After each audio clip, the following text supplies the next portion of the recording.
Dieu détruit la ville de Sodome, mais il sauve Lot. Vers le soir, les deux anges arrivent à Sodome. Lot est assis à la porte de la ville. Dès qu'il les voit, il se lève pour aller à leur rencontre. Puis il s'incline jusqu'à terre devant eux. Il dit, « Je vous en prie, acceptez de venir chez moi qui suis votre serviteur. Vous pourrez vous laver les pieds. Vous passerez la nuit et demain matin, vous continuerez votre chemin. » Les anges répondent à Lot, « Non, nous passerons la nuit dehors sur la place. » Mais Lot insiste beaucoup. Alors ils vont avec lui et ils entrent dans sa maison. Lot leur prépare un repas, il fait cuire des galettes, puis ils mangent. Ils ne sont pas encore couchés quand des hommes de la ville de Sodome entourent la maison. Du plus jeune au plus vieux, tous sont là sans exception. Ils appellent Lot et lui disent « Où sont les hommes qui sont venus chez toi cette nuit? Fais-les sortir, nous voulons coucher avec eux. » Lot sort vers eux à l'entrée de sa maison et il ferme la porte derrière lui. Il leur dit « S'il vous plaît mes frères, ne faites pas ce mal. J'ai deux filles qui n'ont jamais couché avec un homme. Je vais vous les amener et vous leur ferez ce que vous voudrez. Mais ne faites rien à ces hommes. Ils sont sous mon toit et je dois les protéger. » Les gens de Sodome répondent « Va-t'en d'ici! Tu n'es qu'un étranger et tu veux nous faire la leçon? Eh bien, nous allons te faire plus de mal qu'à eux. » Ils bousculent Lot avec violence et ils s'approchent de la porte pour l'enfoncer. Mais les deux anges prennent Lot par la main.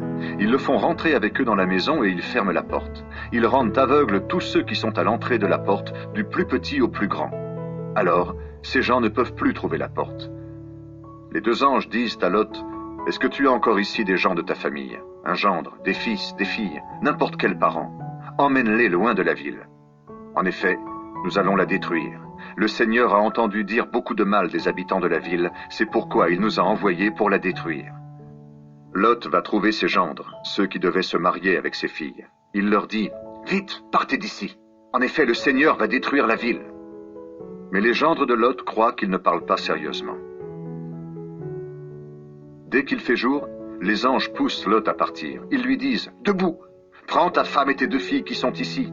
Sinon, vous mourrez avec les habitants de cette ville. » Oui, ils vont être punis pour le mal qu'ils ont fait. Lot ne se presse pas, mais le Seigneur a pitié de lui. Alors les deux anges le prennent par la main, avec sa femme et ses deux filles. Ils le conduisent en dehors de la ville.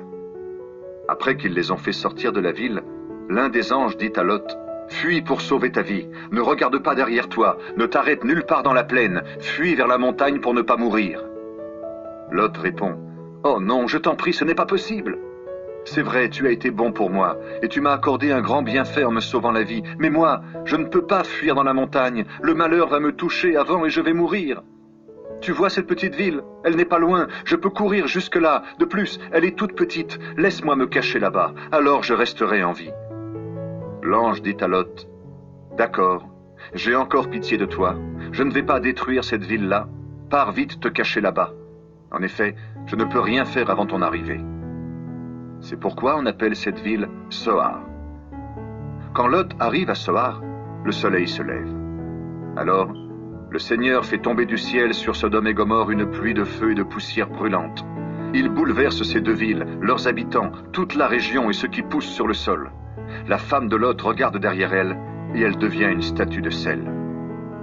Le jour suivant, tôt le matin, Abraham va à l'endroit où il s'est tenu devant le Seigneur. Il regarde dans la direction de Sodome, de Gomorrhe et de toute la région. Il voit une fumée qui monte de la terre. Elle ressemble à la fumée d'un grand feu.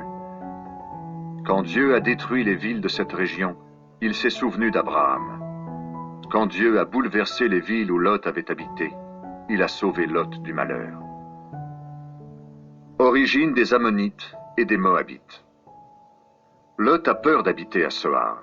Alors il quitte la ville et il va vivre dans la montagne. Ses deux filles l'accompagnent. Il loge avec elles dans une grotte. Un jour, l'aînée dit à la plus jeune, « Notre père est vieux et il n'y a pas d'homme dans la région pour se marier avec nous, comme cela se fait partout. Viens, nous allons faire boire du vin à notre père. Ensuite, nous coucherons avec lui. Alors, grâce à nous, des enfants et des petits-enfants naîtront de notre père. » Ce soir-là, elles font boire du vin à leur père, et l'aînée vient coucher avec lui. Lot ne se rend compte de rien, ni quand elle se couche, ni quand elle se lève. Le jour suivant, l'aîné dit à sa petite sœur, « C'est fait, j'ai couché la nuit dernière avec notre père. Donnons-lui encore du vin à boire cette nuit, et tu iras coucher avec lui.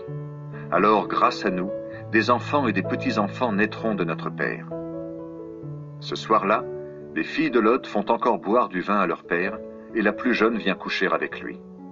Lot ne se rend compte de rien, ni quand elle se couche, ni quand elle se lève. Les 2 filles de Lot deviennent enceintes de leur père. L'aînée met au monde un fils. Elle l'appelle Moab. Il est l'ancêtre des Moabites d'aujourd'hui. La plus jeune, elle aussi, met au monde un fils. Elle l'appelle Ben-Ami. Il est l'ancêtre des Ammonites d'aujourd'hui.